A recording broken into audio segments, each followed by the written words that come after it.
Berlatar di tahun 1823, kisah akan dimulai di sebuah hutan ketika dua orang sedang berburu seekor rusa. Dia adalah Hugh Glass dan putranya yang bernama Hawk. Glass sendiri merupakan seorang penunjuk arah atau pencari jejak yang memandu pasukan Kapten Henry. Di saat persiapan mengumpulkan kulit berbulu hewan, tiba-tiba perkemahan diserang oleh suku Indian Arikara. Alasan penyerangan diketahui karena mereka mengira jika pasukan Kapten Henry telah menculik salah satu putri ketua suku. Sontak pertempuran pun terjadi dan korban mulai berguguran dari masing-masing kubu. Hal itu membuat pasukan yang tersisa mundur dengan menaiki kapal kecil.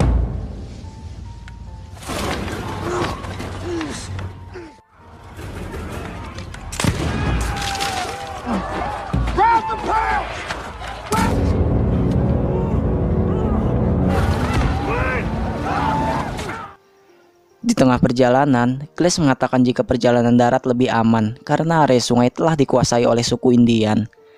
Maka dari itu, sang kapten memutuskan untuk meninggalkan kapal dan menyimpan kulit berbulu di sebuah tempat. Karena jelas, cuaca bersalju sangat tidak memungkinkan untuk membawa barang-barang berat. Namun hal itu ditolak keras oleh Fish. Selain ia sangat membenci Glass dan putranya, ia juga takut bulu hewan yang susah payah ia kumpulkan akan raib dicuri orang. Pada akhirnya, mereka memulai perjalanan ke benteng Kiowa, markas mereka yang ditempuh dengan berjalan kaki. Besides, Arikara spread all through the territory. We're going to want our... Weston! Why are they not jumping? Tiba di sebuah tempat peristirahatan, pagi itu Glass berjaga seorang diri saat yang lain masih tertidur pulas. Lalu tiba-tiba, seekor beruang grizzly datang dan menyerangnya.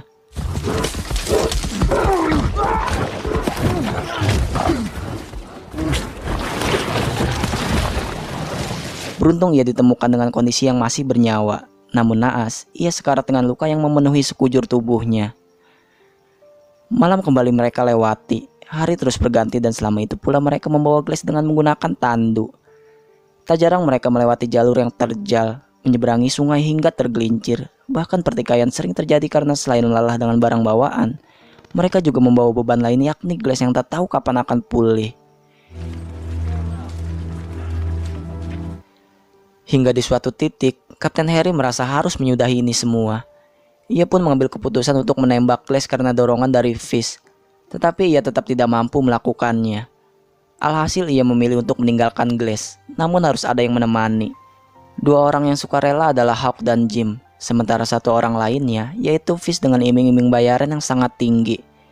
Sang kapten pun menyetujui dengan syarat, Fish harus menunggu sampai Glass menjemput ajal dan menguburkannya dengan layak. He's earned it. Ketika malam, Hawk tak sedikit pun beranjak meninggalkan ayahnya. Ia pun mengatakan bahwa akan selalu berada di sisinya, seperti saat Glass dulu menjaga dan selalu melindunginya.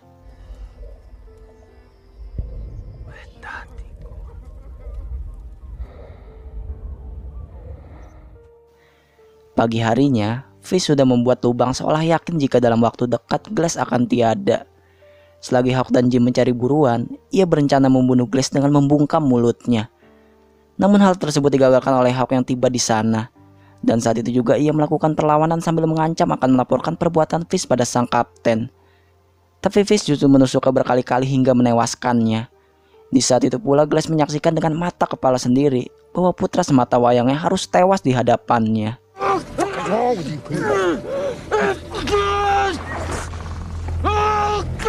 Sementara Jim yang berada di sungai tidak tahu menahu tentang kejadian itu.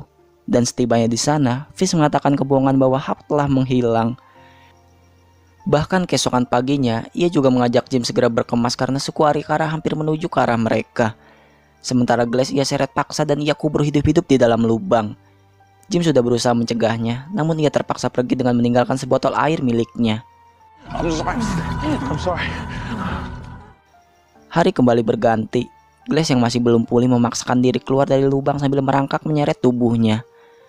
Luka di luar seolah tak ada apa-apanya dibanding luka saat ia melihat jenazah Hawk yang telah terbaring kaku.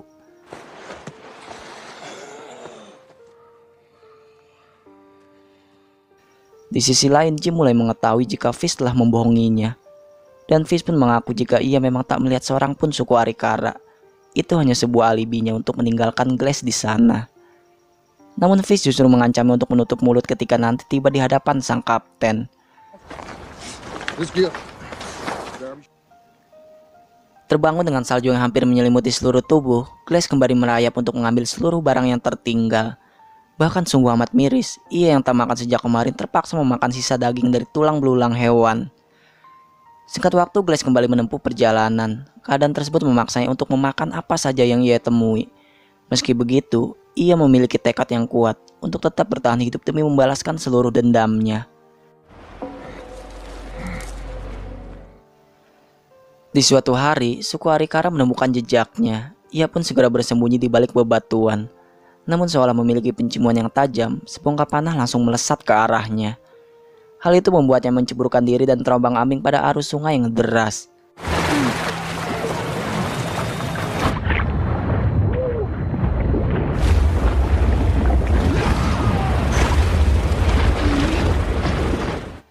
Tak lama ia tiba di daratan dengan tubuh yang hampir membeku.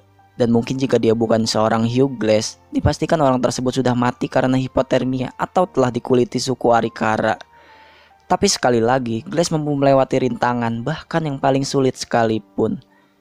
Kemudian ketika malam, ia kembali beranjak mengarungi sebuah lembah. Hingga di suatu tempat ia bertemu dengan seorang suku Pawn yang sedang memakan sebujur bison. Betapa beruntungnya ia saat seorang bernama Hikuch berbaik hati memberinya daging yang telah diburunya.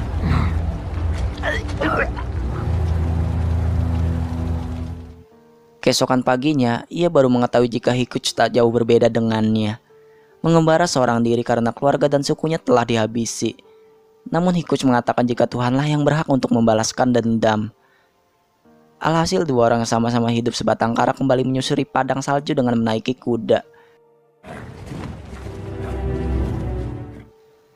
Sementara Fish tiba di markas menyusul keberadaan Kapten Harry serta pasukannya. Imbalan uang yang besar diperolehnya dan mengarang cerita bila Glass telah dimakamkan dengan layak sesuai janjinya. Berbeda dengan Jim yang menolak uang, Fish justru menerima imbalannya dengan perasaan yang amat puas. Di sisi lain, Glass hanya bisa terbaring pasrah saat badai salju tiba-tiba menerjang. Ia tidak menyadari jika Hikuch berjaga semalaman, bahkan mengobati lukanya agar ia bisa tertidur nyaman. Terbangun dan lekas pergi, Glass justru melihat Hikuch yang telah tewas tergantung dengan papan yang bertuliskan kata-kata yang amat keji. Tak jauh dari sana, ia melihat sekelompok pemburu Prancis yang menjadi dalang dari pembunuhan terhadap Hikuch. Ia pun menyusup ke sana, membantu seorang wanita yang sedang diperkosa, tanpa menyadari jika wanita itu adalah Powaka, putri dari ketua suku Arikara yang selama ini dicari-cari. Jadi jelas sampai di sini, jika suku Arikara salah mengira siapa yang telah menculik putrinya.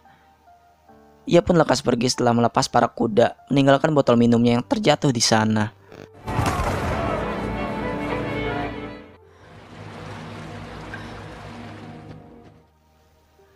Ketika pagi, Glass harus terbangun karena sebuah panah yang hampir menghunusnya.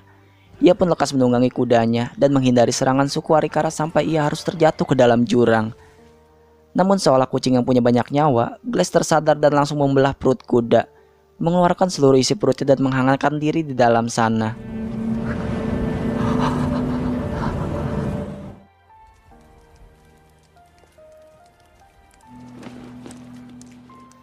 Selepas itu, ia terus mengembara, mengarungi jarak bermil-mil jauhnya, berjalan di tengah hamparan salju seorang diri dengan perasaan dendam yang belum juga mengikis. Sementara di markas, Kapten Harry kedatangan seorang pasukan Prancis yang mengaku jika pasukannya telah dibabat habis. Sebagai petunjuk, ia membawa sebuah botol minum yang Jim ketahui sebagai milik Glass. Namun ia yang tahu Glass telah tewas, menyangka jika Hawk lah orang yang dimaksud. Mereka pun lekas pergi meninggalkan Fish yang keberadaannya mulai terancam. Langit telah menggelap ketika mereka kembali berkuda mencari keberadaan Hawk. Kemudian tak ada satupun yang menyangka bahwa mereka justru menemukan Glass yang selama ini mereka anggap telah tiada.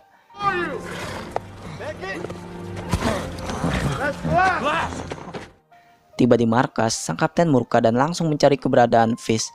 Namun ternyata, Fish pergi menuju Texas setelah mencuri seluruh uang di brankas. Sontak saja Jim yang baru tiba langsung menjadi sasaran amukan dan ditetapkan sebagai seorang tersangka. Mendengar hal itu, Glass menjelaskan jika Jim tidak mengetahui sedikit pun rencana pembunuhan terhadap putranya. Namun ia masih dengan niat yang sama, bersiap menghabisi Fish langsung di tangannya. Tak membiarkan Glass pergi sendiri, Kapten Harry pergi bersamanya dan mulai mencari jejak Fish yang ia yakini belum jauh dari sini. Bahkan tebalnya salju tak sedikit pun membuat tekadnya goyah. Tiba di sebuah persimpangan, mereka memutuskan untuk berpisah. Namun ternyata, langkah itu justru membuat Kapten Harry dicegat oleh Fish lebih dulu. Ia yang berniat membawa Fish kembali ke markas, justru berakhir tewas dengan kepala yang dikuliti. Namun kematian sang kapten tak sedikit pun membuat ia gentar. Hal itu justru semakin membuatnya ingin cepat menghabisi Fish, meski sekalipun akan mempertaruhkan nyawanya. Masih di tengah perjalanan, ia tidak menyadari jika Fish melesatkan senapannya dari kejauhan. Ketika datang untuk memastikan, Fish justru ditipu mentah-mentah karena yang tertembak adalah mayat Kapten Henry yang telah ditopang dengan sebatang kayu.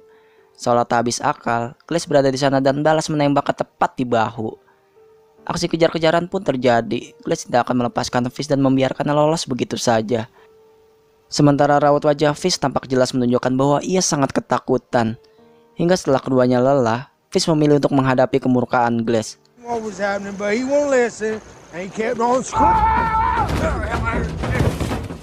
Bahkan setelah posisinya terancam, ia masih sempat mengatakan jika Hawk hanya banci yang dilahirkan dari ibu seorang jalang. Sontak Glass pun murka, meledakkan seluruh amarahnya. Duel berdarah pun terjadi, saling tusuk sampai mereka sama-sama tak berdaya. Di saat-saat terakhir, ia bisa menancapkan pisau dan membunuh Fish. Namun ia teringat pesan dari Hikuch yang mengatakan bahwa balas dendam hanya berada di tangan Tuhan. Maka ia pun menghanyutkan Fish ke sungai. Bertepatan dengan itu, suku Arikara berada di sana dan membunuh Fish dengan merobek kulit kepalanya. Lantas mereka yang terkenal dengan kejam justru membiarkan Glass hidup karena satu alasan, yakni telah menyelamatkan putri dari seorang kepala suku Arikara.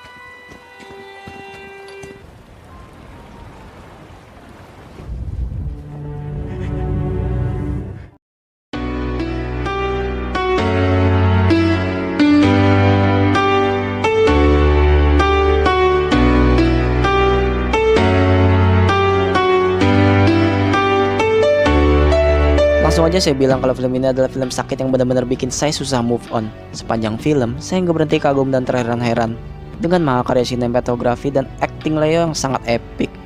Bahkan dia nggak memakai satupun pemeran pengganti saat ia dikubur hidup-hidup, tidur di dalam bangkai, dan memakan hati bison mentah-mentah. Gak salah emang Leo menyabet kemenangan Oscar, kategori aktor terbaik di film The Revenant. Secara keseluruhan, film ini sangat menampilkan era ketika bangsa Indian masih menguasai Amerika Utara.